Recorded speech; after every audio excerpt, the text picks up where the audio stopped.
हा जो व्लॉग आहे तो थोडासा लेट पोस्ट होतो आहे. आता कोणत्या दिवशीचा व्लॉग ह्या तुम्हाला पुढे समजेलच. आम्ही तेव्हा चाललो होतो फलटणवरून पंधऱ्यासाठी 5-6 वाजता. आता कशासाठी चाललो होतो ते पण पुढे सांगेल. जाता जाता आम्हाला रस्त्यात नदी दिसली. आद्याला नदी पाणी कुठे दिसलं की तिला असं वाटतं ते वॉटर पार्क आहे, तिथे तिला खेळायला जायचं असतं.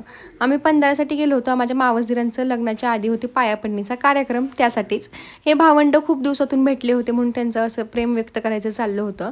थोड्याच वेळात डीजे सुद्धा चालू झाला आणि आम्ही सगळ्याजणी असं छान छान मेकअप केला होता पायापडणीच्या कार्यक्रमासाठी, कारण आम्हाला करायचे होते फोटोशूट.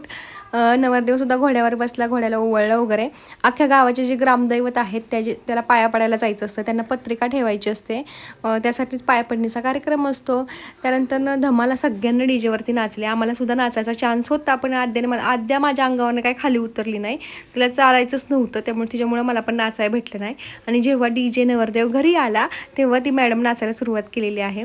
वर्धवा झाल्यानंतर पुन्हा आम्ही